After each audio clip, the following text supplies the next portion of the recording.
ஆயுதெழுத்து நேயர்களுக்கு அன்பு வணக்கங்கள். வன்முறை களமாக மாறி தமிழர்களுடைய உடைமைகள் தாக்கப்பட்டு 144 தடை உத்தரவு இருந்து பாராமிலிட்டரி ஃபோர்ஸஸ் குவிக்கப்பட்டு ஒரு அசாதாரண சூழ்நிலை நிலவிய பெங்களூரில் அமைதி திரும்பி வருகிறது. புயலுக்கு பிறகு அமைதி என்பது போன்ற ஒரு சூழ்நிலை பெங்களூருவில் இருக்கிறது. ஒரு 300க்கும் மேற்பட்டோர் கைது செய்யப்பட்டிருக்கிறார்கள். பல தமிழர்கள் அச்சத்தோடு கொத்து கொத்தாக வெளியேறக்கூடிய ஒரு சூழ்நிலையும் பார்க்கின்றோம். வெளியேற முடியாத ஒரு சூழ்நிலையும் பல பகுதிகள் இருக்கிறது என்றால் பேருந்துகள் கிடைப்பதில்லை. இது போன்ற சூழ்நிலையெல்லாமும் பார்க்கிறோம். இன்று கர்நாடக முதலமைச்சர் சித்தராமையா பத்திரிகையாளர்களை சந்தித்து தனது அரசு எடுத்திருக்கக்கூடிய நிலைப்பாட்டை விளக்கியிருக்கிறார். உச்ச நீதிமன்ற தீர்ப்பு கடைபிடிப்பதற்கு சிரமமானது என்றாலும் கூட கடைபிடித்தாக வேண்டும். ஆகிய காரணத்தினால உச்ச நீதிமன்றத்துடைய இடைக்கால தீர்ப்பு சொன்னது போல தண்ணீர் திறந்து விடுகின்றோம் என்று சொல்லியிருக்கிறார். அமைதியை உறுதிப்படுத்த வேண்டும் என்றெல்லாமும் கூறியிருக்கிறார். நீர் பூத்த நெருப்பாக நிலைமை இருக்கிறது. அடுத்து என்னங்கிற கேள்வி எழுகிறது.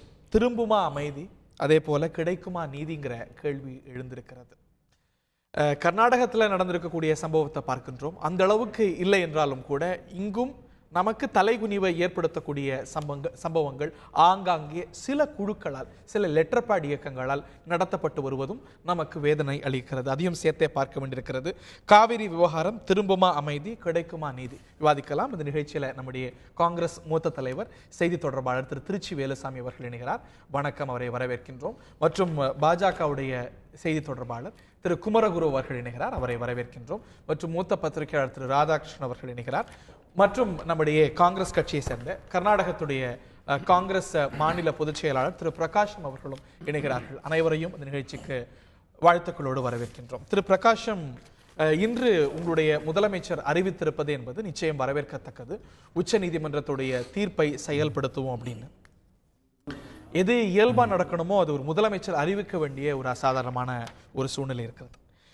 கர்நாடகால இப்பொழுது ஆங்காங்கே நடக்கக்கூடிய சம்பவங்கள், நேற்று முன்தினம் நடந்த சம்பவங்கள், இவையெல்லாம் நிச்சயம் மிகுந்த வேதனை அளிக்கிறது. நீங்க கர்நாடகத்துடைய காங்கிரஸ் பொதுச் செயலாளர், ஆனால் ஒரு தமிழரும் கூட உங்களுடைய மனசாட்சி நிச்சயம் அறியும் எவ்வளவு பதற்றத்தோடு, எவ்வளவு அச்சத்தோடு அங்க இருக்கக்கூடிய தமிழர்கள் இந்த நிலையை உணர்கிறார்கள் அப்படின்னு.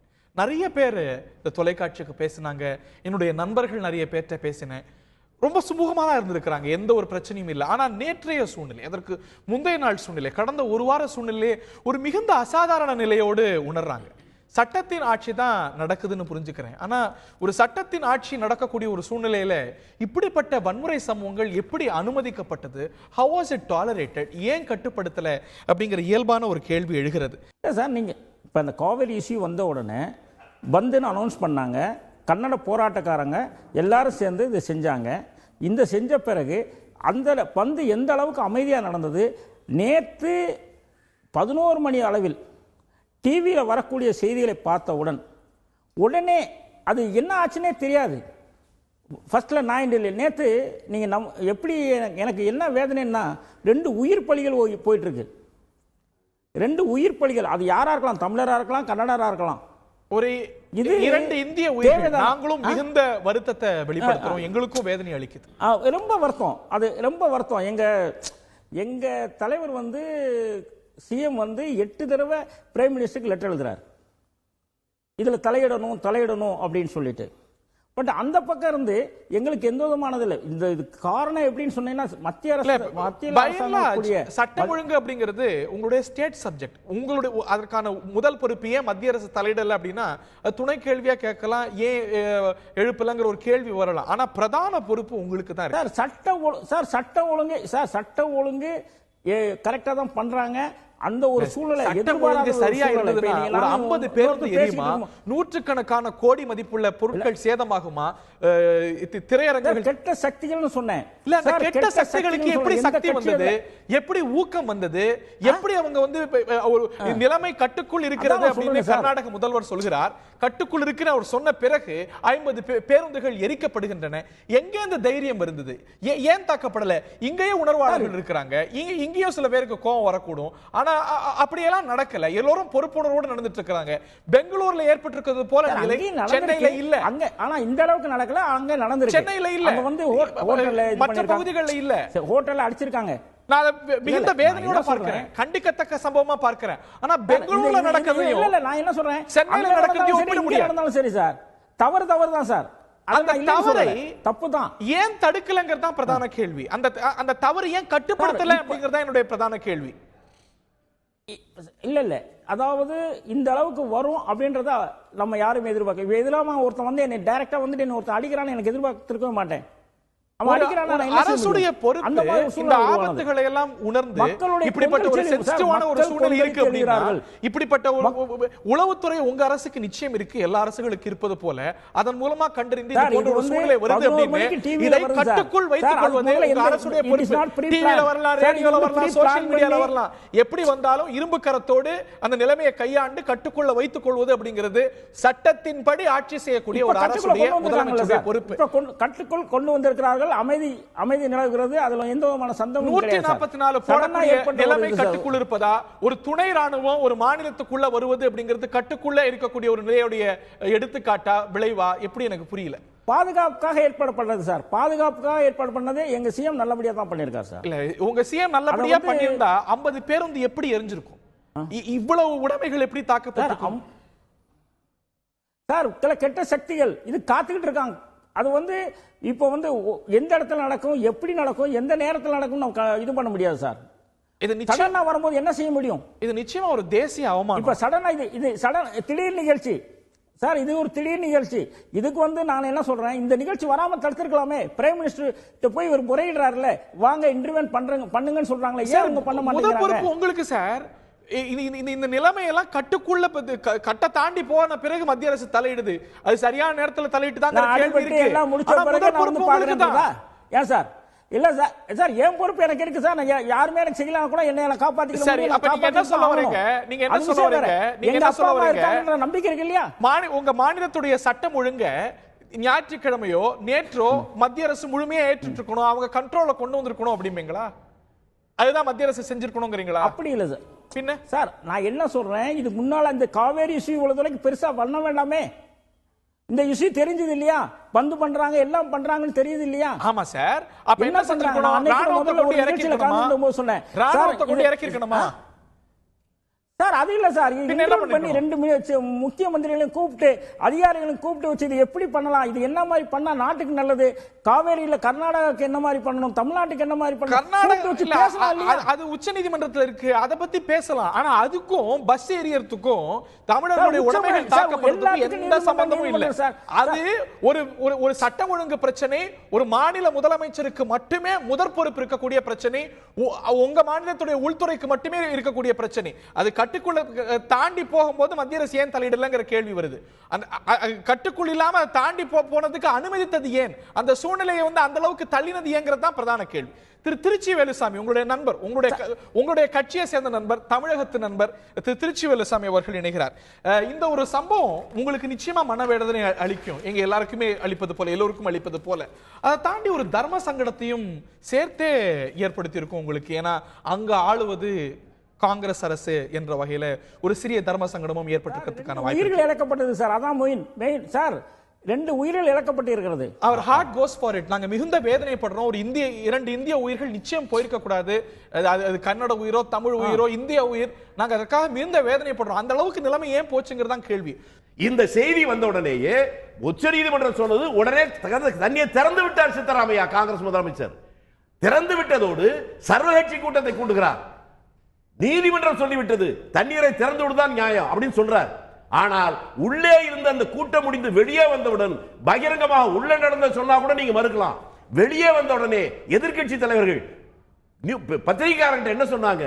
தண்ணீரை திறந்து விட்டால் நடப்பதே வேறு, இப்படி எல்லாம் சொன்னாங்க. இதையும் தாண்டி அமைதி காக்க வேண்டியது மாநில அரசுடைய கடமை. சட்ட ஒழுங்கு பிரச்சனை மாநில கட்டுப்பாடு. அமைதி காக்க வேண்டியதை தாண்டி அமைதியை உறுதிப்படுத்த வேண்டியதும் அந்த அரசுடைய கடமை. ஆமா, அதனால்தான் நீங்க 2 பேர் துப்பாக்கி சூடு நடந்திருக்கிறது என்றால் கர்நாடகம் முழுவதும் சித்தராமையா காங்கிரஸ் முதலமைச்சர் சித்தராமையாவுடைய குடும்பாவியை தான் நாடு முழுவதும் கொடுக்கிறார்கள். அவருடைய குடும்பாவியை காங்கிரஸ்காரன் கொடுக்க மாட்டான். யார் கொடுத்திருப்பார்கள்? உங்கள் முடிவுக்கே விட்டுகிறேன். அதெல்லாம் கடந்ததாக பண்ணிருக்காங்க. திருச்சி வேலுசாமி, அந்த அரசு இந்த சூழ்நிலையை கையாண்டது சரின்னு கருதுறீங்க? ஒரு கிளீன் சிட் கொடுக்குறீங்க. கிளீன் சிட் இல்ல, சித்தராமையா எப்படி எல்லாம் செஞ்சிருக்காரு, அவருடைய குடும்பாவே தான் எரிச்சிருக்காங்க, அவர் அமைதி காத்தார் அப்படின்னா அமைதி காக்கவில்லை. நீங்க அங்க என்ன சொன்னீங்கன்னா அங்க இருக்கிற நிலைமை கிளீன் சிட் அல்ல. நீங்க அதை திரும்பி திரும்பி அதை வேறு திசை தான் போறீங்க. அவர் இப்படித்தான் செய்ய முடியும். இன்றைக்கு அங்க இருக்கக்கூடிய போலீஸ்காரர் விட்டு கலவரக்காரர் மீது துப்பாக்கி சூடு 2 பேர் செய்யலையாது. இல்ல ஒரே நிமிஷம். 11 மணிக்கு கலவரம் வெடிக்குது. 8:22க்கு ஒரு போலீஸ் எஸ்ஐ வந்து ஆர்டர் இல்லாம சுடுறாரு, ஒருத்தனை சுடுறாரு. அதன் பிறகு அவர் லைவ் டெலிவிஷன்ல போய் சொல்றாரு, எவனாச்சும் என் லிமிட்டுக்குள்ளால ஏதாச்சும் தரார் பண்ணீங்களோ, என் போலீஸ் ஸ்டேஷன் பக்கம் வந்தீங்களோ நான் சுடுவேன், எனக்கு பிரச்சனை கிடையாது, யார் என்ன நடவடிக்கை எடுத்தாலும் நான் சுடுவேங்கிற. இது சித்தராமையோட உத்தரவும் கிடையாது, ஒரு டிசியோட உத்தரவு கிடையாது.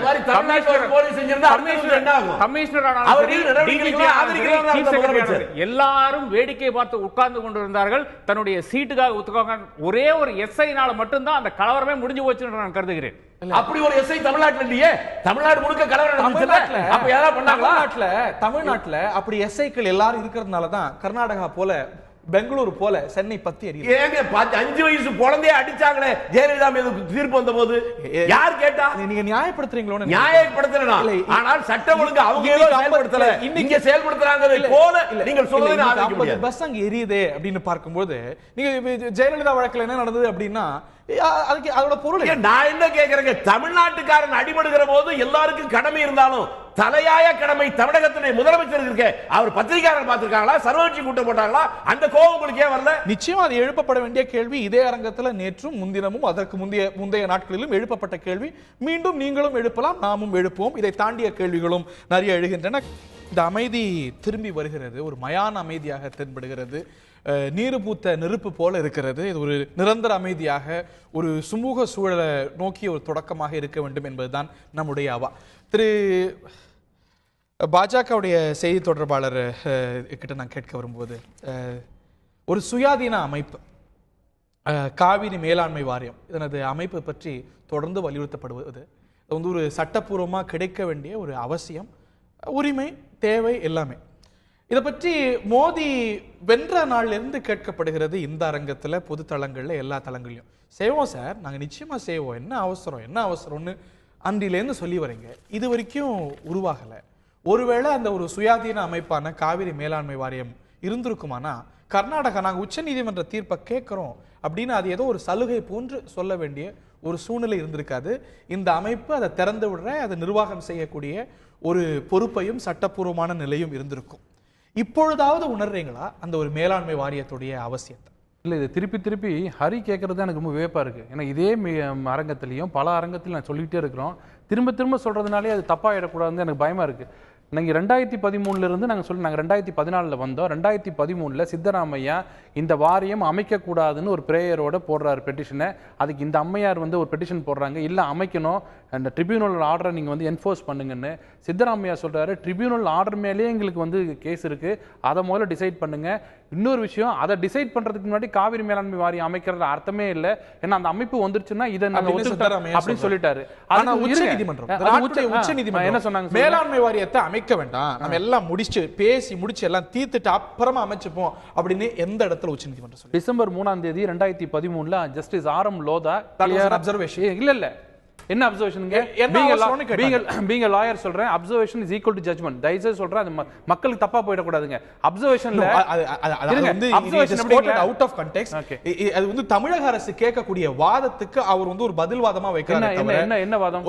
உச்ச நீதிமன்றம் எந்த இடத்திலையும், I will state on record, எல்லாரும் ஏத்துப்பாங்க, எந்த இடத்திலையும் காவிரி மேலாண்மை வாரியம் அமைக்க வேண்டாம், மத்திய அரசாங்கம் அமைப்பதற்கு நாங்க ஸ்டே கொடுக்கிறோம், தடை கொடுக்கிறோம் அப்படின்னு இல்ல. இந்த நொடி, இந்த க்ஷணம் மத்திய அரசாங்கம் முடிவெடுத்து காவிரி மேலாண்மை வாரியம் அமைத்தா யாரும் தடை செய்ய முடியாது. காரணம் என்னவென்றால் அந்த இறுதி ஆணை, காவிரி இறுதி ஆணை அப்படிங்கிறது உச்ச நீதிமன்ற தீர்ப்புக்கு நிகரானது. தமிழக முதலமைச்சர் தொடர்ந்து கோரிக்கை வச்சு வராங்களே, ஏன் பிரதமர் இந்த ஒரு காரணத்தை சைட் பண்ணவே இல்லை? If this is the reason, this mister Kumaraguru nose the reason. ஏன் பிரதமர், ஏன் உமா பாரதி சொல்ல? நீங்க கேட்டதுக்கு அப்புறம் நான் சொல்றேன், there is no urgency to form the board ன்னு சுப்ரீம் கோர்ட் சொல்லுது. அதுக்கு என்ன காரணம்? அந்த சமயத்துல இந்த வாதத்துல பிரதிவாதமா இல்ல அது இல்ல அர்த்தம். சப்ஜெக்ட் மேட்டரே கான்ஸ்டிடியூஷனல் போர்டு தான். அதை சேலஞ்ச் பண்ணிட்டு இருக்கும்போது நீங்க போர்டு எப்படி கொடுக்க முடியும்? ஒரு நிமிஷம் இருங்க. இல்ல ஹரி, நான் உங்களுக்கு கன்வின்ஸ் பண்றது இல்ல, மக்களுக்கு தெரியணும். இல்ல சார், தமிழ்நாட்டை பார்த்து கேக்குறாங்க, why are you obsessed with the board? Why do you urge the government to form the board? Wait, நாங்க ஒரு ஹெட் ஆக் அரேஞ்ச்மெண்ட் கொடுத்திருக்கோம், சூப்பர்வைசரி கமிட்டி. அதை ஏன் போக மாட்டீங்க நீங்க? அங்க முதல்ல போங்க, அப்புறம் இங்க வாங்கன்னு சொல்றாங்க. அதுக்கு என்ன அர்த்தம்? எந்த சமயத்துல? டிசம்பர் 2013 டிசம்பர் 2013 அந்த அது வந்து 2013 கான்ஸ்டிடியூட் ஆகுது. அதோட பேர் என்ன? ad hoc cannot be permanent. அது அமைக்கப்பட்ட போது யூபி அரசு அமைத்த போது இந்த தீர்ப்பெல்லாம் வரட்டும், எல்லாம் செட்டில் ஆகிக்கட்டும், எல்லாரோட கிளைம்ஸ் கவுண்டர் கிளைம்ஸ் எல்லாம் முடிச்சுக்கிட்டோம், அப்புறம் நாங்க அமைப்போம்னு சொல்லி அமைக்கல இந்த ஒரு டெம்பரரி பாடியை. எங்களுக்கு அமைக்கிறதுக்கு நேரம் தேவைப்படுது, அதனால இந்த ஒரு அட்டாக் பாடியை ஒரு டெம்பரரி பாடியை அமைக்கிறோம் அமைச்சாங்களே தவிர இந்த தீர்ப்புக்காக காத்திருக்க இந்த ஒரு தற்காலிக அமைப்பு அமைக்கப்படவில்லை. அப்படி நீங்க கருதுனீங்கன்னா அது மிகவும் தவறான. இல்லை, சுப்ரீம் கோர்ட் எல்லா சிவில் அப்பீல்ஸும் எங்கள்கிட்ட இருக்கு, அதையெல்லாம் நாங்க விசாரிக்கும் போது இதுக்கு ஒரு தீர்வு வரும் அப்படின்னு சொல்லிட்டாங்க. உங்கள்கிட்ட இந்த திருப்பி அந்த வாதத்தை வைக்கிறேன். முந்தானத்து போனாங்களே இந்த சுப்ரீம் கோர்ட் போனாங்க தமிழக அரசு, ஒரு இடத்துல சுப்ரீம் கோர்ட் ஏன் இன்னும் சென்ட்ரல் கவர்மெண்ட் வந்து வாரியத்தை அமைச்சிருந்தா இந்த பிரச்சனை எங்களுக்கு இல்லையே கேட்டாங்களா? இருங்க, நீங்க அதை நீங்க அப்படியே ஸ்கிப் பண்ணிட்டு போறீங்க. இல்ல நீங்க கேட்ட கேள்விக்கு பதில் சொல்றேன். எங்கேயாவது இன்னொன்னு நம்ம முதல்வர் இதுக்கு லெட்டர்ல கேட்டிருக்காங்க, எப்படி வந்து அங்க வாரியம் அமைக்கப்படாமல் இருக்கிறதோ இந்த பிரச்சனை முடியும் வரை, அதுவரை சிறுவாணி தண்ணியும் அதே மாதிரி டேம் கட்டக்கூடாதுன்னு மேற்கோள் கட்டுறாங்க. இங்க பாதிக்கப்பட்ட தமிழக முதல்வருக்கு தெரியாதது உங்களுக்கு தெரியுது, மக்களுக்கு வந்து தவறா சொல்றீங்க. தமிழக முதலமைச்சர் வாரியம் அமைக்கணும் தான் தொடர்ந்து இல்லையா சொல்றாங்க, அவங்க லெட்டர்ல சொல்றாங்க. தமிழக முதலமைச்சர் பிரதமருக்கு குடித்த ஒன்றுக்கு மேற்பட்ட 2க்கு மேற்பட்ட மெமரண்டத்துல காவிரி மேலாண்மை வாரியத்தை அமைக்கணும் அப்படின்னு கொட்டை எழுத்துக்கள்ல ஹியூஜ் ஃபண்ட்ல போட்டுருக்காங்க. ஒரு வாரத்துக்கு முன்னாடி சிறுவாணி தண்ணி அப்போ காவிரி மேலாண்மை வாரியம் அமைக்க வேண்டாம் கேளுங்க, என்ன சொன்னாங்க? சொல்லல. நான் சொல்றேன், உச்சநீதிமன்றத்தை மிஸ்கோட் பண்றீங்க. இல்ல தமிழ்நாடு முதலமைச்சர் மிஸ்கோட் பண்ணல. சிவில் அப்பீல்ஸ் பெண்டிங் இருக்கும்போது எப்படி வாரியம் அமைக்கப்படாதோ அதுவரை இதை வெயிட் பண்ணுங்கன்னு போட்டுருக்காங்க. ராதாகிருஷ்ணன் அவர்கள்ட்ட கேட்க வரும்போது அவர் சொன்ன கேள்வி அதுல நிச்சயமா முன்னெடுக்க வேண்டிய ஒரு கேள்விதான், ரொம்ப விந்தியான கேள்விதான். மேலாண்மை வாரியம் அமைக்க பெறுவது அப்படிங்கிறது இறுதி நடுவர் மன்ற இறுதி தீர்ப்புடைய ஒரு ப்ரீ ரிக்விசைட் அப்படின்னா ஏன் உச்ச நீதிமன்றம் இவ்வளவு வழக்கு நடத்துதே ஒரு முறையும் கேட்கல அப்படிங்கிறார். அதை தாண்டிய கேள்வி எழுது, அது ஏன் கேட்கல? கேட்கணும் தானே, கேட்கல. இன்னொன்னு 15,000 கன அடி திறந்து விடுங்க அப்படின்னு உச்ச நீதிமன்றம் தீர்ப்பு கொடுக்குது, ஒரு இடைக்கால தீர்ப்பு கொடுக்குது. அப்புறம் இல்ல அதை மாத்தி அமைங்கன்னு கர்நாடக அரசு கூறுது. இல்ல 12,000 கன அடி 20ஆம் தேதி வரைக்கும் திறந்து விடுங்க அப்படின்னு. இதுக்கான என்ன பேசிஸ் இருக்கு? இந்த பிரச்சனை தீர்க்கப்பட்டு பேசப்பட்டு முடிக்கப்பட்டு இறுதி ஆணை வந்திருக்கு. நீங்க 15,000 திறந்து விடுங்க, இல்ல 12,000 திறந்து விடுங்க அப்படின்னா எந்த அடிப்படையில் உச்ச நீதிமன்றமும் இதை செய்யுது அப்படிங்கிற கேள்வியும் சேர்ந்து எழுது இல்லையா? நிச்சயமாக. அதாவது கர்நாடக அரசும் சரி, அரசாங்கங்களும் சரி, அரசியல் கட்சிகளும் சரி, அரசியல்வாதிகளும் சரி, இதை வந்து எல்லாம் சேர்ந்து குழப்பியிருக்காங்க. மறுபடியும் சுப்ரீம் கோர்ட்டுக்கு போறது, ஒரு பிரேயர் மேல பிரேயர் போடுறது, இது சுப்ரீம் கோர்ட் இந்த எல்லா கேஸுகளையும் என்டர்டெயின் செய்து கொண்டிருக்கிறது. அது எல்லா அரசாங்கங்களும் தொடர்ந்து, அது பாஜக அரசாங்கம் கர்நாடகாவில் சரி, அதிமுக இங்கே ஆனாலும் சரி, திமுக ஆனாலும் சரி, காங்கிரஸ் அரசாங்கமானாலும் சரி, தொடர்ந்து பிரேயர் மேல பிரேயர் போய்கொண்டே இருக்கிறது. அதுல வந்து உச்சநீதிமன்றம் ஒவ்வொரு தீர்ப்பா வழங்கி கொண்டே வருகிறது. இன்டரிம் ஆர்டர்ஸ் வருது, ஆர்டர்ஸ் வருது. இந்த ஒரு ஆர்டரையும் தமிழ்நாடோ கர்நாடகாவோ செவி சாய்க்கவே மறுக்கிறது என்றுதான் நிதர்சனமான உண்மை. அது இது மட்டும் இல்ல, சென்ட்ரல் இருக்குதே ஒரு சென்ட்ரல் கவர்மெண்ட், அந்த சென்ட்ரல் கவர்மெண்ட் கூட சுப்ரீம் கோர்ட்டினுடைய ஒரு ஏறத்தாழ இந்த பொசிஷன் ஏத்துக்கிறீங்களா? காவிரி மேலாண்மை வாரியம் உச்சநீதிமன்றம் அமைக்க வேண்டாம், எல்லாம் முடிச்சிட்டு அமைக்கலாம்னு சொல்லியிருக்கீங்க. கிடையாது. அதாவது அப்சர்வேஷனுக்கும் ரூலிங்க்கும் வித்தியாசம் இருக்குன்றது சாருக்கு தெரியும், எனக்கும் தெரியும், எல்லாத்துக்கும் தெரியும். அதாவது ஒரு ஹீட் ஆஃப் த மொமெண்ட்ல வேணா ஒரு சுப்ரீம் கோர்ட்ல ஆனாலும் சரி, இந்த ஹை கோர்ட்ல ஆனாலும் சரி, எவ்வளவோ தடவை வந்து எவ்வளவோ பிரச்சனைகள் வந்திருக்கு. அதை வந்து ஜட்ஜஸ் வந்து அதிரடியான இது கூட அப்சர்வேஷன்ஸ் கூட வழங்கி இருக்காங்க. ஆனா அதன் பிறகு சாயங்காலம் சொல்லுவாங்க, இல்ல இதை போட்டுறாதீங்க, இது வந்து ஆஃப் த ரெக்கார்டா ட்ரீட் பண்ணிருங்க அப்படின்னு சாயங்காலம் இல்லனா அடுத்த நாள் கூட அதுக்கான ஒரு ரீதிங்கிங், ஒரு தற்காலிக அமைப்பு இருக்கே என்ன அவசரம்னு 2013ல கேட்டதுல இன்னைக்கும் நம்ம அவசரப்பட வேண்டாம்னு 2016லயும் புரிஞ்சுக்கிட்டா அது தவறான வாதம் தான். நிச்சயமாக. அதாவது காவேரியில இவ்வளவு பெரிய பிரச்சனை நிலவுகிறது. அதுக்கு மேல எனக்கு பிரச்சனை சுப்ரீம் கோர்ட் இது இவ்வளவுதான். சரி ஓகே, ஒரு 15,000 அடி கியூசெக்ஸ் விடுன்னு சொன்னா இது என்னது? என்ன கட்டப்பஞ்சாயத்து நடத்துறாங்க சுப்ரீம் கோர்ட்ல? அதாவது என்னுடைய பிரச்சனை ரொம்ப கடுமையா இருக்கு. இல்ல நான் வந்து I am willing to be on contempt of Supreme Court asking this question. நீங்க எந்த அடிப்படையில 15,000 கியூசெக்ஸ் டிசைட் பண்ணீங்க? எந்த அடிப்படையில 12,000 டிசைட் பண்றீங்க? இது எனக்கு ஃபர்ஸ்ட் சுப்ரீம் கோர்ட் விளக்கணும். நீ எனக்கு மட்டும் இல்ல, கர்நாடகா அரசாங்கத்துக்கு விளக்கணும், நமக்கு எல்லாத்துக்கும், இந்த நாட்டுடைய மக்களுக்கு விளக்கணும். தொடர்ந்து எமர்ஜென்சி டைம்ல ஆனாலும் சரி, பாபரி மஸ்ஜிதுடைய டைம்ல ஆனாலும் சரி, குஜராத் இருந்து போனாலும் சரி, every single time supreme court has failed this nation. Supreme court மட்டும் இல்ல, both chief secretaries, complete bureaucracy, Tamil Nadu ஆனாலும் சரி, கேரளாவானாலும் சரி, கர்நாடகாவானாலும் சரி, எவ்ரி சிங்கிள் டைம் எங்க பிரச்சனை வந்தாலும் all the entire bureaucracy has fail. கீழ இருக்கிற ஒரு எஸ்ஐ மட்டத்தில் இருக்க, இல்ல கான்ஸ்டபிள் மட்டத்தில் இருக்கிற மட்டும் தான் நம்மளை காப்பாத்தி இருக்காங்க. அப்படி ஒரு பொதுப்படுத்தி ஒரு கருத்தை உச்சநீதிமன்றத்தின் மீது சொல்லிட முடியாதுன்னு கருதுறேன். உச்சநீதிமன்ற தலையிட்டால் பல அரசுகள், பல அரசு அமைப்புகள் தலையிட முடியாம அதன் மீது சந்தேகங்கள் எழுந்த போது கூட உச்சநீதிமன்றத்துடைய பல தீர்ப்புகள் நிச்சயமாக பல மாற்றங்களை கொண்டு வந்திருக்கு. அப்கோர்ஸ் நீங்க சொல்லக்கூடிய விமர்சனத்துக்குரிய தருணங்களும் நிறையவே இருந்திருக்கா. கருத்து சொல்லுது சுப்ரீம் கோர்ட், கருத்து கிடையாது, ஒரு ஜட்ஜ்மெண்ட் கொடுக்குது. இன்னதெல்லாம் நீங்க சென்ட்ரல் கவர்மெண்ட் செய்ய வேணும். என்ன செஞ்சு சொல்ற சென்ட்ரல் கவர்மெண்ட்? எங்க சென்ட்ரல் கவர்மெண்ட் இது கண்டெம்ப்ட் ஆஃப் சுப்ரீம் கோர்ட், ஒரு ஆக்ஷன் நடக்கவில்லை. அதை தாண்டி தமிழ்நாட்டிலேயே இப்ப இங்க சிறுசேரியில சிங்கப்பூரை சார்ந்த ஒரு நிறுவனம் வந்து ஒரு ஹவுசிங் ப்ராஜெக்ட்டுக்காக சுப்ரீம் கோர்ட் அணுகுது. 30 மாசம் முன்னால, 2.5 வருடங்களுக்கு முன்னால ஒரு ஜட்மெண்ட் வருது. Tamil Nadu government is in contempt of supreme court. Supreme court என்ன நடவடிக்கை எடுத்துச்சு? ஒரு நடவடிக்கை எடுக்கலையே. ஒரு ஐஏஎஸ் ஆபீசர் 18 மாசத்துக்கு வெயிட் பண்றாரு. After the supreme court order அவருக்கு ஒரு ரீஇன்ஸ்டேட்மென்ட் வர்றதுக்கு தமிழ்நாட்டுல ஒரு ஆக்ஷன் சுப்ரீம் கோர்ட் விமர்சனங்கள் இருக்கலாம். அதுக்காக பொதுப்படுத்தி உச்சநீதிமன்றத்து மேல அப்படி ஒரு கருத்தை சொல்லிட முடியாதுன்னு கருதுறேன். திரு திருச்சி வேலுசாமி அவர்கள்ட்ட கேட்கிறேன். நேற்று இந்த அரங்கத்துல தொடக்கத்தில் இருந்த முக்கியமான கேள்வி, ஏன் பிரதமர் மோடி தலையிடவே இல்லை, ஏன் மௌனம் கலைக்கவே இல்லை, இவ்வளவு பஸ்ஸுகள் எரிகிறதே அப்படின்னு. அதற்கு பிறகு மாலையில இரவுல தான் உள்துறை அமைச்சர் தலையிட்டார். இன்னைக்கு தான் ட்வீட் போட்டார் பாரத பிரதமர் நரேந்திர மோடி. இந்த சம்பவங்கள்லாம் நடந்த பிறகு நேற்று இன்று தான் மத்திய அரசாங்கத்துடைய பிரதமருடைய தலையீடே இருக்கு. ஆனால் இது வரைக்கும் இந்த விவகாரம் குறித்து காங்கிரஸ் தலைவி சோனியா காந்தியோ திரு ராகுல் காந்தியோ நாட்டில் நடக்கக்கூடிய பல்வேறு சம்பவங்களை குறித்து உடனடியாக கருத்து தெரிவிப்பாங்க. உடனடியாக ராகுல் போவார், ஹைதராபாத்தில் நடந்ததா போவார், உத்தரப்பிரதேசத்தில் நடந்ததா போவார், குறைந்தபட்ச கருத்து தெரிவிப்பார். இந்த சம்பவம் யாராவற்றை எடுத்துட்டு போகலையா? எடுத்துட்டு போயும் ஒரு கருத்து தெரிவிக்கலையா? உத்தரப்பிரதேசத்தில் இந்த யாத்திரை போகாம தான் நேரம் பெங்களூர் வந்திருப்பாரு. எல்லா இடத்துலையும் கருத்து தெரிவிக்கிறது வேற. இதுல வந்து என்னன்னு கேட்டா, நீங்க ஒண்ணு புரிந்து கொள்ள வேண்டிய ஒரு விஷயம், சித்தராமையா மிக தெளிவாக இது இன்டர் ஸ்டேட் பிரச்சனை என்று வந்துருச்சு, அதனால நாங்களே பேசினா சரி வராதுங்கிறதுக்காக பகிரங்கமா ஒரு அப்பீல் விட்டார் பிரைம் மினிஸ்டருக்கு. நீங்க கர்நாடகா, தமிழ்நாடு, பாண்டிச்சேரி, கேரளா 4 மாநில முதலமைச்சரை அடையுங்க, நீங்க உட்கார வச்சு பேசுங்க, நீங்க ஒரு நல்ல தீர்வுக்கு நம்ம வரலாம், நீங்க பஞ்சாயத்து சொல்லுங்கன்னு சொன்னார். நல்ல கோரிக்கையானா ராகுல் Gandhi at the highest level, Sonia Gandhi at the highest level வலியுறுத்தி இருக்கலாமே. குறைந்தபட்சம் 2 மாநிலங்களும் அமைதி காக்கணும், சட்டம் ஒழுங்கு கட்டி காக்கணும் அப்படிங்கிற ஒரு அப்பீலா விட்டுருக்கலாமே. ஒரு இளைஞர் ஹைதராபாத்ல தற்கொலை செய்து கொண்டார் அப்படின்னு உடனே வந்தார், தலையிட வேண்டிய விஷயம் தான். அதை விட ஒரு பூதாகரமான ஒரு நிலை, 2 மாநில அமைதியை பாதிக்கக்கூடிய நிலை அப்படிங்கும் போது ஒரு மிக மூத்த அரசியல் கட்சியுடைய ஒரு உயர்ந்த இடத்துல இருக்கக்கூடிய தலைவரும் துணைத் தலைவரும் கருத்து சொல்லணுங்கிற எதிர்பார்ப்பு நியாயமானது தானே? ஹைதராபாத்ல சொன்னாங்கன்னா வேறொரு கட்சி ஆட்சியில் இருந்துச்சு, வேறு முதலமைச்சர் இருந்தாங்க, சரியா நடவடிக்கை எடுக்கணும்னு கேட்டாங்க.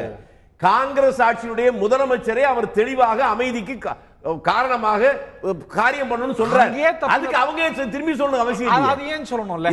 அங்க கர்நாடகத்துல பத்தி இருந்தா அது நம்ம ஆட்சி இல்லையா? அது நம்ம எதுக்கு? அது கிடையாது, அது அல்ல. நீங்க அதை வந்து வேறமா சொல்றீங்க. பிரதம மந்திரி கிட்ட கர்நாடகத்துடைய முதலமைச்சரே வேண்டுகோள் வச்சுட்டார். வச்சதுக்கு அப்புறம் என்ன இருக்கு? அவர் வைக்கலைன்னா அவர் கூப்பிட்டு நீங்க சொல்லலாம். அது போல ஹைதராபாத்ல நடந்த சம்பவத்துக்கு அங்க இருக்கக்கூடிய மாநில காங்கிரஸ் தலைவர் கருத்து சொல்வார் அப்படின்னு ஆட்சிங்கிறது வேறங்க. ஆட்சி தலைமையே சொல்லுங்க. ஆட்சி தலைமையிட்ட தான் நீங்க வேண்டுகோள் வைக்க முடியும். கோரிக்கை யார்கிட்ட வைப்பீங்க? போலீஸ்காரன்ட்ட தான் வைப்பீங்க. போலீஸ்காரனே இங்க கோரிக்கை மட்டுமல்ல, உத்தரவே போடலாம் அந்த அரசு கிட்ட. டி.கே. ரவி அப்படிங்கிற ஒரு அதிகாரி தற்கொலை செஞ்சுக்கிட்ட போது சிபிஐ விசாரணைக்கு உத்தரவிடுங்க அப்படின்னு ஒரு ஆட்சி சம்பந்தப்பட்ட விஷயத்துல கட்சி தலைவி சோனியா காந்தி சித்தராமையாவுக்கு போன் பேசி உத்தரவிட்டாங்க. உத்தரவே விடுறாங்க அப்படிங்கும்போது பிரைம் மினிஸ்டர் நான் தலையிட மாட்டேங்கிறாரு. தமிழ்நாடு முதலமைச்சர் எங்க இருக்கிறாங்கன்னே தெரியல. இதை விட்டு சோனியா காந்தி ஏன் சொல்லல, ராகுல் காந்தி ஏன் சொல்றீங்களே? இது வந்து பிரச்சனை திசை திருப்புறது. அவங்களும் தலையிடல அப்படின்னா இவங்க தலையிடணுமா கூட? ஏங்க ஒரு கலவரமான இவ்வளவு பெரிய கலவரம் நடக்குது, ஒரு டிரான்ஸ்பரன்சி வேணாமா? தமிழ்நாட்டில் ஒரு ஆட்சி நடக்குதா? முதலமைச்சர் இருக்காரா? இதெல்லாம் ஜனநாயக ஆட்சியா இல்ல சர்வாதிகாரமா? இல்ல லேடி ஹிட்லரா? கர்நாடக முதலமைச்சர் பத்திரிகையாளர் பாக்குறாரு, டிவி காரங்க பாக்குறாரு. தமிழ்நாட்டுடைய விவசாயிகள் அந்த பிரதிகள் போறாங்க, அவங்களை கூப்பிட்டு பேசுறாரு மணிக்கணக்கில். தமிழ்நாட்டில் முதலமைச்சர் அமைச்சரே பார்க்க முடியுதா? முதலமைச்சர் ஏன் கருத்து தெரிவிக்கல அப்படிங்கிறீங்க, லெட்டர் எழுதிருக்காங்க, ஏன் கருத்து தெரிவிக்கலங்கிறீங்க. ஓகே, லெட்டர் யார்கிட்ட கொடுத்திருக்காங்கன்னு தெரியல. நடந்து போறானா, சைக்கிள்ல போறானா, இல்ல புறா கார்ல கட்டிக்கிறானா தெரியல. இல்ல இந்த 21ஆம் நூற்றாண்டுல லெட்டர் எழுதுறது முக்கியம். எந்த அளவுக்கு முக்கியமோ அது போல ஒரு அகில இந்திய தலைவி, ஒரு கட்சியுடைய தலைவி, ஒரு மிக முக்கிய, அதுவும் 2 மாநில சம்பந்தப்பட்ட விஷயத்துல ஒரு ஒரு மத்திய அரசு தலையிட வேண்டிய அளவுக்கு சூழ்நிலை தலைவி தெரிவிக்க வேண்டாமா? உடல் நல குறைவோடு இருக்கிறார்னு உலகத்துக்கே தெரிஞ்சிருக்கு. நீங்க சொல்றீங்க, அதாவது அவங்க வந்து பல்வேறு விஷயங்கள்ல கட்சி சார்ந்த விஷயங்கள் அவங்களோட கட்டுப்பாட்டுல இருக்குன்னு தான் நான் புரிஞ்சுக்கிறேன். சரி, ஓகே, உங்களுக்கு உடல்நிலை சரியில்லை. ராகுல் காந்தி நல்ல உடல்நலத்தில் இருக்கிறார், அவர் கருத்து தெரிவிக்கலாம். ஏங்க செய்ய யாரு செய்யணுமோ அவர் செஞ்சுட்டு இருக்காங்க. சமீபத்தில் ஏங்க குதிரை ஓடலன்னா தான் சாப்பாடு அடிப்பான், ஓடுற போது எதுக்கு அடிக்கிறான்? குதிரை ஓடுறதை தாண்டி நீங்க எதை கேட்கணும்னா, முதலமைச்சர் சர்வகட்சி கூட்டத்தை கூட்டி வெளியே வந்த உடனே எதிர்க்கட்சி தலைவரா இருக்க முன்னாள் முதலமைச்சர் எடியூரப்பா தண்ணி விட்டா நடக்கிறது வேறன்னு பகிரங்கமா பேட்டி கொடுத்தாரு. அவங்களெல்லாம் வச்சு பண்ண வேண்டியிருக்கு. அதையெல்லாம் கண்டித்து அமைதி தேவை, நீதியை நிலைநாட்டணும் அப்படின்னு சோனியா காந்தி சொல்லல. சோனியா காந்தி சொல்லல. முதலமைச்சர் ஏங்க செய்ய வேண்டிய முதலமைச்சர் அவருடைய ஆளுகளை தாங்க 144 போட வேண்டிய நிலை, அவருடைய ஆளுகளை தாங்க தமிழ்நாட்டு பஸ் எரியுது, அவருடைய ஆளுகளை தாங்க சொல்லி முடிச்சீங்களா? இப்ப நான் சொல்லலாமா? சொல்லுங்க. அவருடைய ஆட்சியில அவர் போலீஸ் தான் இன்னைக்கு 144 போட்டு அங்க அடிக்கிறாங்க. அவர்தான் கட்டுமீறி போகிற போது நீங்க யார்? ஒரு நிமிஷம் கேளுங்க. கர்நாடக போலீஸ் வச்சு அடிச்சா திரும்பி இவங்க பண்ணுவாங்கன்னு தான் பிரைம் மினிஸ்டர் கேக்குறாரு. உங்க போர்ஸ் அனுப்புங்க. ஏன்னா அங்க நடக்கிற கலவரத்திற்கு காரணம் உங்க கட்சிக்காரன் எடியூரப்பாவும் அங்க இருக்கிற பிஜேபி தான். அதனால தான் ஏன் இத ரெஃப்யூஜி கொடுத்தாங்கறதா அதுக்கு பொருள் இல்ல. இது வந்து மத்திய அரசு தலையிடமா? மத்திய அரசு தலையிட்ட டைரக்டா சொல்லிருங்க. 10ஆம் தேதி வெள்ளிக்கிழமை சாயங்காலம் 597 பேர் சமூக விரோதிகள் உடனடியாக விடுதலை செய்யப்பட்டார்களா இல்லையா? விடுதலை ஜெயில இருந்து அவங்க அத்தனை பேருமே பாராமிலிட்டரி ஃபோர்ஸ் வந்த உடனே திருப்பி அரெஸ்ட் பண்ணி உள்ள கொண்டு போனாங்களா இல்லையா? அடிஷனல் கமிஷனர் சொல்றாரு, ஆமாம் வெளியில வந்தது உண்மைதான், ஆனால் கலவரம் வந்த போது நாங்கள் பிடித்து விட்டோம். இப்ப யார் பண்ணது?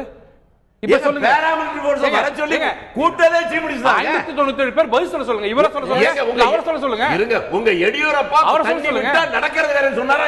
தண்ணி பகிரங்கமா சொன்னார்.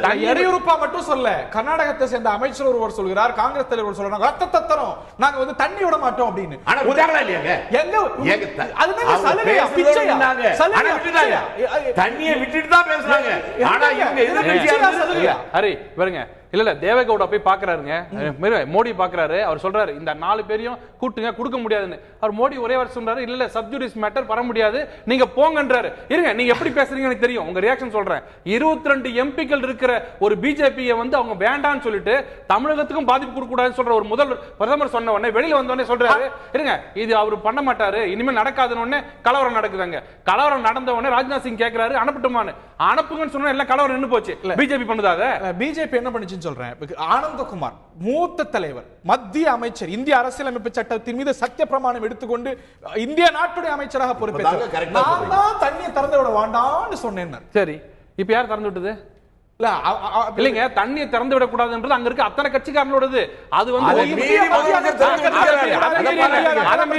ரிவ்யூ பெட்டிஷன்ல வந்து டைரக்டா கூட்டினாங்க. அந்த இந்திய மத்திய அமைச்சர் அப்படி ஒரு கருத்தை சொல்வது அப்படிங்கிறது இறையாண்மைக்கும் ஒருமைப்பாட்டுக்கும் நல்லதா அப்படின்னு நீங்களும் புரிஞ்சுக்கணும். முந்தைய யூபி ஆட்சியிலும் அதே தான் நடந்து. எஸ் எம் கிருஷ்ணா சொன்னார், இன்னும் காங்கிரஸ் மத்திய அமைச்சர்களா தான் சொன்னாங்க. திரு பிரகாசம் அவர்கள்ட்ட கேட்க வரும்போது ஒரு முக்கியமான ஒரு விஷயம் தான் இந்த ஒரு பிரச்சனைக்கு காரணமாகவே இருக்கிறது. நீங்க உச்ச நீதிமன்றத்தில் கூட போய் என்ன சொல்றீங்க, மாண்டியால பத்தி எரியுது, உடைமைகள் தாக்கப்படுது, அங்க வந்து பிரச்சனை, இங்க பிரச்சனை, அதனால நாங்க தண்ணி திறந்து விட மாட்டோம் அப்படின்னு உச்ச நீதிமன்றம் சரியா குட்டு வைக்குது. உங்க சட்டம் ஒழுங்கு பிரச்சனைங்கிறது நீங்க பாதுகாக்க வேண்டியது, அது உங்களுடைய கடமை. இதை ஒரு காரணமா சொல்லி தண்ணி திறந்து விட மாட்டோம்னு சொல்ல முடியாது, குறைச்சு விடணும்னு சொல்ல முடியாது அப்படின்னு. சோ இதை ஒரு கிரவுண்டா நீங்க உச்ச நீதிமன்றத்தில் சொல்லும் பொழுது இந்த கலவரங்களுக்கெல்லாம் மறைமுகமாகவோ நேரடியாகவோ அரசு துணை நிற்கிறது அப்படிங்கிற இம்ப்ரெஷன் வருமா வராதா? கண்டிப்பாக அரசாங்கம் இதுல வந்து தூண்டுதல் இல்லை.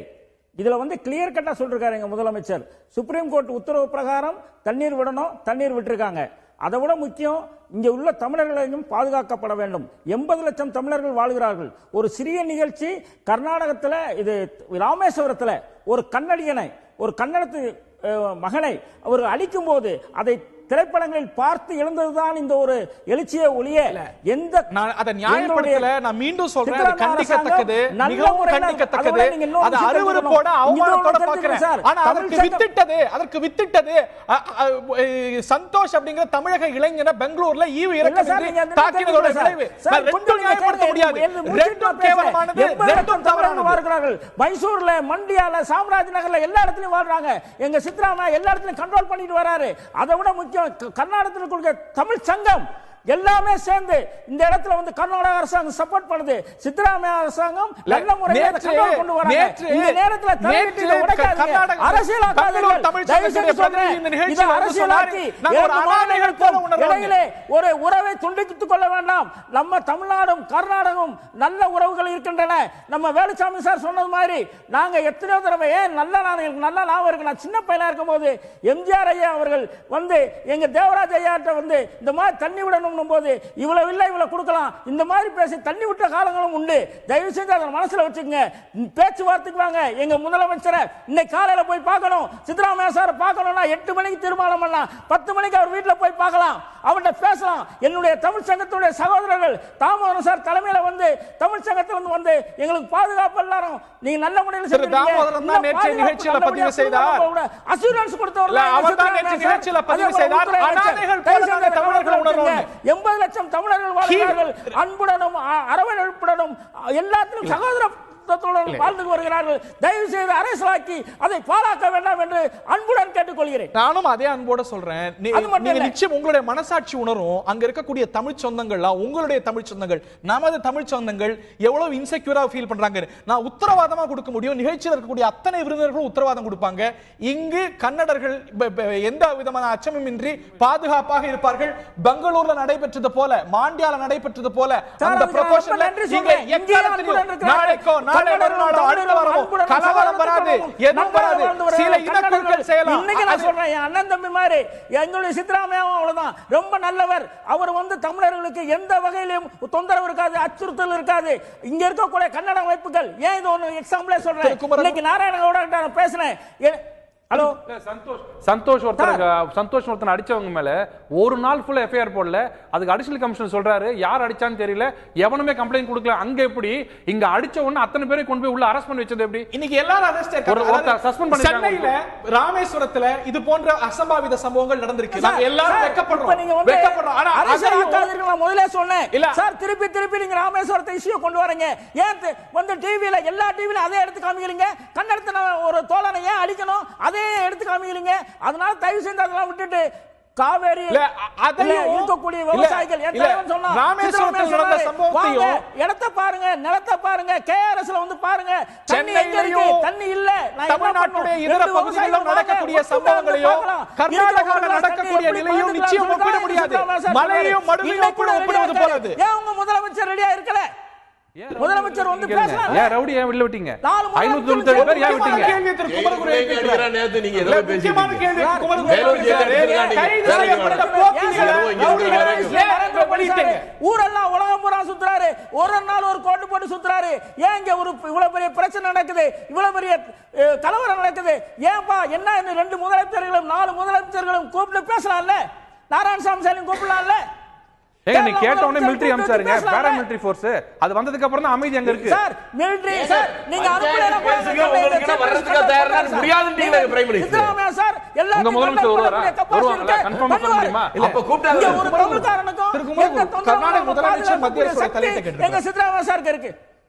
நான் மீண்டும் இன்னொரு கேள்வியை கேட்க விரும்புறேன். நான் மீண்டும் திரு ராதாகிருஷ்ணன் அவர்கள்ட்ட கேட்பது போல அவர் என்ன பண்றாரு, அங்க இருக்கக்கூடிய எல்லோரும், நீங்களும் மற்ற தேசிய ஊடகங்களுடைய விவாதங்களையும் கலந்துட்டு இருப்பீங்க. தமிழ்நாட்டில் வந்து கன்னடிகர்களை தாக்குறாங்க, பெங்களூர்ல வந்து தமிழர்களை தாக்குறாங்கன்னு சமப்படுத்துறாங்க. அப்படி ஒரு வாய்ப்பை இங்க இருக்கக்கூடிய சில விஷயங்கள் கொடுத்துருக்காங்க. பட் ஈவன் ஆஃப்டர் தட், இதெல்லாம் நடந்தது அப்புறமும் கூட அங்க இருக்கக்கூடிய ஒரு சம்பவங்களுடைய ஒரு ப்ரொபோர்ஷனையும் அதனது வீரியத்தையும் இதையும் ஒப்பிடவே முடியாது. ஒரு மலையையும் மடுகையும் ஒப்பிடுவது போல இருக்கிறது. அதைத்தான் அவங்க தொடர்ந்து செஞ்சுட்டு இருக்காங்க. அதை நம்ம செய்ய முடியுமா? அதை நம்ம எப்படி பார்க்கறது? அதை தாண்டி கர்நாடகத்தில் இருக்கக்கூடிய அமைப்புகள், பொதுமக்கள், கட்சிகள், இவங்கெல்லாம் கடைபிடித்த பொறுமையும் பொறுப்புணர்வை விட இங்க இருக்கக்கூடிய அனைத்து கட்சிகளும், அனைத்து மக்களும் சில விதிவிலக்குகள் நீங்களாக ஒரு உச்சபட்ச ரெஸ்ட்ரெயின்ட், ஒரு பொறுப்புணர்வை கடைபிடிச்சிருக்கோம் அப்படின்னா is it an over statement? நான் ஒரே ஒரு உதாரணம் சொல்கிறேன். நேற்று நான் அந்த டிவி நிகழ்ச்சியில் நேஷனல் சேனலில் முடிச்சுட்டு நான் வீட்டுக்கு திரும்பும்போது என் முன்னால் ஒரு கர்நாடகா ரெஜிஸ்ட்ரேஷன் வண்டி போய் கொண்டு வருது மவுண்ட் ரோட்டில். இது கர்நாடகத்தில் எம்ஜி ரோடில் நடக்குமா? இதுதான் தலையாள கேள்வி. நான் ஒரு 30 பேர்கிட்ட இன்னைக்கு பேசிட்டேன் கர்நாடகாவில். இப்போ பெங்களூரில் இருக்கிற ஃப்ரெண்ட்ஸு கிட்ட, அதிகாரத்தில் இருக்கிறவங்ககிட்டையும் பேசிட்டேன். முடியவே முடியாதுன்னு சொல்றாங்க. தமிழ்நாடு ரெஜிஸ்ட்ரேஷன் வண்டி எம்ஜி ரோட்ல கண்டா கொளுத்துவாங்க. தமிழ்நாட்டுல கன்னடர்கள், கன்னட சகோதரர்கள் நிம்மதியா உரிமையோட சந்தோஷத்தோட வாழணும். சில ஒரு லெட்டர் பேட் அமைப்புகளோ சில குழுக்களோ இல்ல ஒரு பப்ளிசிட்டிக்காக இயங்குறவங்களோ அதை நிச்சயமா அதே மாதிரி தான் இங்க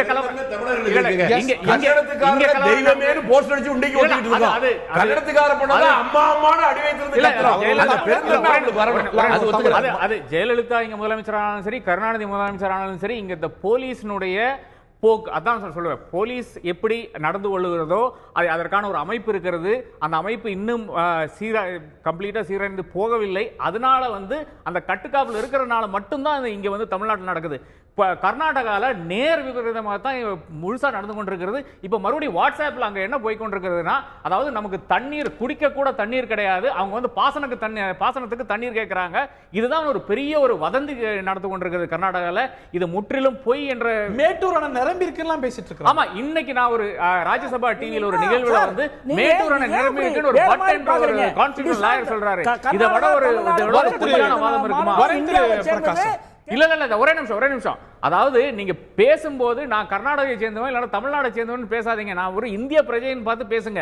அதாவது நம்ம எல்லாரும் பாதிக்கப்பட்டவர்கள். கர்நாடகத்தில் ஒரு பிரச்சனை நடக்குதுன்னா அங்க ஐடி ஃபார்ம்ஸ் எல்லாம் பாதிக்கப்படுது. 1.7 million people have been affected there. Casual laborers, அந்த உண்டு கையேந்தி பாவம் வச்சிருக்கிறவங்க எல்லாம் affected, ஆட்டோக்காரன் affected. இதெல்லாம் சித்தாராமையாவுக்கும் தெரியும், எடியூரப்பாவுக்கும் தெரியும். பிரச்சனை எங்க ஆரம்பிக்குதுன்னா, ஃபர்ஸ்ட் நாள் தண்ணி திறந்து விடுறாரு. கனத்த மனத்துடன் நான் தண்ணியை திறந்து விடுறேன் இவர் சொல்றாரு. ஆமா, முதலமைச்சர் சொல்றாரு. அதை தாண்டி எடியூரப்பா என்ன செய்யறாருன்னா, மாண்டியால போய் அங்க தூண்டி விடுறாரு என்று நான் கூறுகிறேன். பாஜக மாண்டியால சேர்ந்து தூண்டி விட்டதனால மட்டும்தான் இந்த பிரச்சனைகள் பெங்களூருக்கு இவ்வளவு பகிரங்கமாக வந்தது. இது எனக்கு தெரியாது, அந்த கிரிமினல்ஸ் திறந்து விட்டதெல்லாம் எனக்கு தெரியாது. ஆனா பெங்களூருக்கும் நிகழ்வுக்கு மாண்டியாவுக்கும் சம்பந்தம் இருக்கு, நிதர்சனமான உண்மை என்றது யாரும் மறுக்க முடியாது.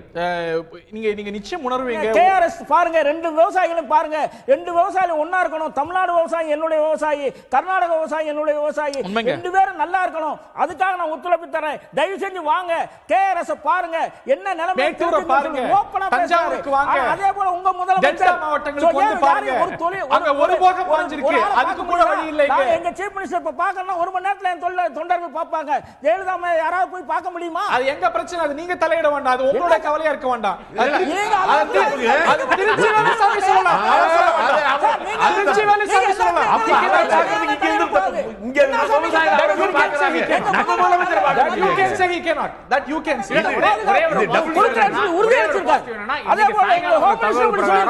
மானந்தவாடியில மழை பெய்து கொண்டிருக்கிறது, நல்ல கனத்த மழை பெய்து கொண்டிருக்கிறது. அதனால இந்த பிரச்சனை ஒரு 2 நாள் தீர்ந்துவிடும் நான் கருதுகிறேன். அதன் பிறகு நான் இதுல இதே மெத்தன போக்கு கைப்பிடிக்க கூடாது. கர்நாடக அரசாங்கம், தமிழ்நாடு அரசாங்கம் பேசி இதுக்கு ஒரு முடிவு வர வேண்டும். சூப்பர்வைசி கமிட்டியானாலும் சரி, ட்ரிபியூனலானாலும் சரி, இதெல்லாம் நாம கவனித்து. திரு பிரகாசம், இது பிரச்சனையுடைய அடிப்படையே ஒரு உளவியல் தான். நீங்க நிச்சயமா ஒரு பொறுப்போட உங்களுடைய முதலமைச்சர், நீங்க செய்ய வேண்டியது, காங்கிரஸ் கட்சியுடைய பொதுச் செயலாளராக முதலமைச்சர், பாஜக, அங்க இருக்கக்கூடிய ஜேடிஎஸ், அனைத்து கட்சிகளும் செய்ய வேண்டிய விஷயம் என்ன, ஒரு உளவியல் கட்டமைக்கப்பட்டிருக்கு அப்படின்னா, காவேரி நம்மளுது, நமக்கு போக தான் அவங்களுக்கு, நமக்கே தண்ணி இல்ல, அப்புறம் தானே அவங்களுக்கு அப்படிங்கிற ஒரு உளவியல் கட்டமைக்கப்பட்டிருக்கு. இது பொதுவான நதி, அனைத்து 4 மாநிலங்களுக்கும் இதுல பங்கு இருக்கிறது. மக்களுக்கு, உங்க அரசியல் கட்சிகளுக்கு, இனக்குழுக்களுக்கு கொடுத்தாரு, நீதிமன்றம் சொல்லிச்சு கொடுத்தாரு. சார் எல்லா தமிழ் நண்பர்களும் சகோதரர்களும் கன்னடர்களும் அண்ணன் தம்பி மாதிரி வாழ்ந்து வராங்க. இதுல எந்த விதமான மாற்றம் இல்லை, இனிமேல் இருப்பாங்க. ஏதோ ஒரு சில தவறுகள் நடந்திருக்கலாம், இல்லை நான் சொல்லல, ஒரு சில தாக்குதல் இருந்திருக்கலாம், ஆனா எந்த தமிழனும் தாக்கப்படவில்லை. இன்னைக்கு 2 உயிர், கன்னட உயிர் போயிருக்கு, பாரதியன் இந்தியன் இறந்திருக்கான். அதுக்கு என்ன செய்ய முடியும்? அதுக்கு யார் உத்தரவாதம் கொடுக்க முடியும்? இல்ல மிகுந்த எனக்கு வேதனை இன்னைக்கு கன்னடக்காரங்க நம்ம சகோதரர்கள் இந்திய சகோதரர்கள் 2 பேர் செத்துருக்காங்க சார். நிச்சயமா மிகுந்த வேதனை அளிக்கிறது. இது அதுபோல வரலாமா? 50க்கு மேற்பட்ட பேருந்துகள், தமிழர்களுடைய சொத்துக்கள் சூறையாடப்படுவது, ஒரு லாரி ஓட்டுநர் ஒரு ஈவு இரக்கமின்றி நிறுத்தி அவருக்கு நிகழ்ந்த ஒரு துயரம் சித்ரதுர்கா அப்படிங்கிற ஒரு பகுதியில், இவையெல்லாமும் வேதனை அளிக்கிறது. நிச்சயமா நீங்க சொன்னது போல போனது இந்திய உயிர், நாங்கள் எல்லோரும் வேதனைப்படுகின்றோம். அது போன்ற ஒரு சூழ்நிலை இனி ஏற்படக்கூடாது.